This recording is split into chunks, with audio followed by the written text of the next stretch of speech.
어릴 때는 아무것도 모르는 때라 정확히 모른 채 넘어갔는데 지금 와서 돌아보면 등골이 오싹해질 정도로 무서운 일이었다. 그 사건은 내가 아주 어릴 때 겪은 일이다. 기억은 애매하지만 여동생이 아직 갓난아기였을 무렵이니 아마 내가 초등학교 저학년이었을 것이다. 당시 여동생이 천식이 심해서 진찰과 약 처방을 겸해 차로 1시간 정도 걸리던 먼 곳에 있는 병원에 통원을 하고 있었다. 나는 딱히 병은 없었지만 매번 동생과 어머니를 따라가곤 했다.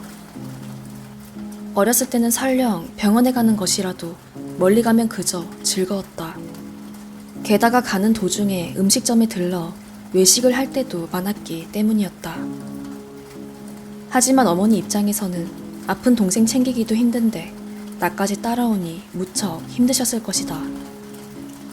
어머니는 매번 나에게 집에 있으라고 했지만 그럼에도 불구하고 나는 늘 고집을 피워서 같이 병원에 따라 나섰다. 병원에 가면 나는 여동생이 진찰받을 동안 병원 안을 이리저리 돌아다니곤 했다. 그날 역시 평소처럼 넓은 병원 안을 탐험하는 기분으로 돌아다니고 있는데 갑자기 환자복을 입은 처음 보는 할머니가 말을 걸어왔다. 얘야, 사탕 하나 먹을래? 새하얀 백발인 와중에 듬성듬성 보이는 검은 머리가 눈에 확 들어왔다. 그 할머니는 몸집이 몹시 작았고 심하게 야위어 있었다. 안색도 좋지 않아 건강이 안 좋은 것처럼 보였다. 무슨 생각이라도 골똘히 하는 듯 어두운 표정에 몹시 지친 것 같은 얼굴이었다. 무엇보다도 나를 보는 눈이 몹시 무서웠던 기억이 난다. 할머니는 나에게 자기는 이 병원에 입원해 있는 환자라고 말했다. 그러면서 그 할머니는 이전부터 혼자 병원 안을 돌아다니는 나를 보았는데 그런 나에게 한번 말을 걸어보고 싶었다고 했다. 할머니는 내게 이렇게 말했다. 이 할미가 외로워서 그런데 나와 친구가 되어줬으면 좋겠구나 라고 했다. 하지만 나는 할머니가 무서웠기에 고개를 젓고 어머니 곁으로 뛰어갔다. 그리고 할머니가 어슬렁어슬렁 내 뒤를 따라오는 것이 느껴졌다. 나는 여동생을 안고 있는 어머니를 발견하고 울며 달려갔다. 그리고 나는 뒤에 따라오는 할머니를 가리키며 이상한 할머니가 따라와 라고 소리쳤다.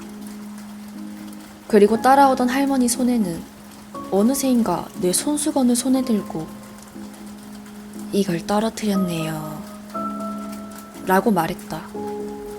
우리 어머니는 죄송하다고 사과하며 손수건을 받았다. 그리고 어머니는 나에게 실례잖아. 어른한테 그런 말 하면 못 써. 라고 혼을 내셨다. 하지만 할머니는 괜찮다고 말하며 어머니에게 다가왔다.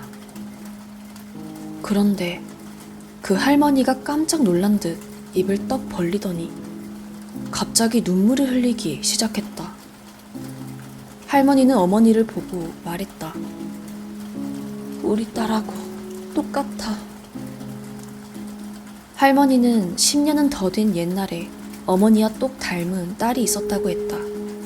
그리고 그 딸은 병으로 세상을 떠났다는 것이다. 우리 어머니는 그런 할머니를 안타깝다는 듯한 얼굴로 바라보고 있었다.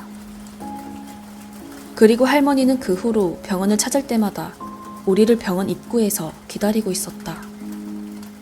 그리고 만날 때마다 여동생과 나에게 과자나 장난감을 잔뜩 안겨주었다. 하지만 처음부터 할머니가 무서웠던 나는 언제나 입구에서 기다리고 있던 할머니의 모습이 기분 나빴다. 결국 나는 언젠가부터 병원에 따라가는 걸 포기했다.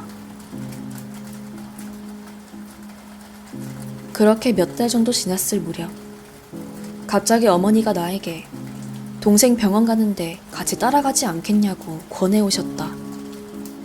나는 어머니가 웬일인가 싶으면서도 혹시 진찰 끝나고 돌아오는 길에 맛있는 거라도 사주시려고 그러시나 하는 생각에 알겠다며 고개를 끄덕였다. 병원에 도착해서 여동생의 진찰이 끝나고 어머니와 수납을 기다리고 있을 무렵이었다. 그때까지는 그 할머니의 모습을 전혀 보지 못해서 오늘은 없나 보네? 혹시 퇴원했나? 라고 생각하고 있었다. 그 순간 등 뒤에서 소리가 났다. 여기 있었구나. 뒤를 돌아보니 할머니가 있었다. 그런데 우리 어머니는 잔뜩 긴장한 얼굴이었다. 할머니는 늘상 입던 한자복이 아니라 사복을 입고 있었다. 애기 엄마, 요새 월요일마다 기다렸었는데 못 봐서 서운했어. 통원하는 요일이 바뀌었으면 알려줘야지. 할머니는 어머니에게 질책하듯 말한 후 나를 보며 웃었다. 오랜만이네. 오늘은 할머니가 맛있는 걸 사줄게. 거절하는 우리 어머니를 억지로 밀어붙여 할머니는 우리를 가까운 레스토랑으로 데리고 갔다. 식사하는 동안 할머니는 계속 웃고 있었다. 그리고 나는 할머니와 어머니가 이상한 대화를 했던 것이 아직도 기억에 남아있다. 2명 있으니까 괜찮잖아. 그런 소리 좀 그만하세요. 아유, 괜찮잖아. 계속 이러시면 경찰 부를 거예요. 그럼 이걸 읽어봐. 할머니는 어머니에게 어떤 봉투를 건네주었다. 그리고 그날 집에 돌아올 때는 평소와는 다른 도로로 돌아왔다. 그리고 차 안에서 어머니는 나에게 이상한 질문을 했다. 넌 네 동생이 소중하다고 생각하지? 응. 너는 오빠니까 무슨 일이 생기면 꼭 동생을 지켜줘야 해. 응. 다음 주부터는 너도 동생이랑 같이 병원에 와서 옆에 붙어서 꼭 지켜주는 거다. 응, 알았어, 엄마. 그 당시에 왜 어머니가 그런 말을 하시는지 알 수 없었다. 그리고 그날 이후로 매번 병원에 갈 때마다 만나던 할머니를 다시는 볼 수 없었다.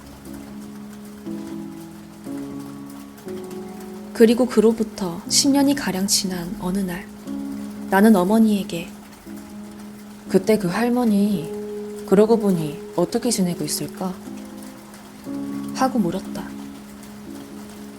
그때 돌아온 어머니 대답에 나는 경악을 금할 수 없었다. 그 사람은 아마 이미 죽었을 거야. 그리고 그 사람, 할머니가 아니라 나랑 동갑이었어. 나는 깜짝 놀랐다. 그 당시 어머니는 30대였다. 하지만 그 할머니는 어떻게 봐도 60은 훌쩍 넘은 것 같은 모습이었다. 어머니에게 들은 진실은 이랬다.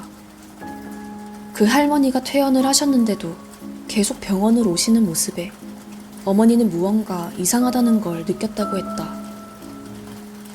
그래서 간호사에게 그 할머니가 무슨 병을 앓기에 아직도 통원 치료를 받는 것인지 물었다는 것이다. 하지만 돌아온 간호사의 대답은 놀라웠다.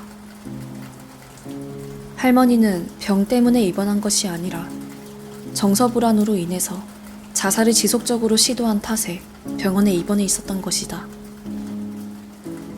그 할머니는 딸이 죽은 충격 때문에 자살을 시도했고 그 와중에 심신이 쇠약해져 외모마저 급속도로 노화되었던 것이다. 죽은 딸은 갓난아기였다. 그러므로 그 죽은 딸이 우리 어머니와 닮았을 리가 없는 것이었다. 그러고 보면 할머니가 우리 어머니를 향해 자기의 딸하고 똑같다고 말했던 순간 어머니의 팔에는 여동생을 안고 있었다. 할머니의 눈에 들어온 것은 어머니가 아니라 여동생이었던 것이다.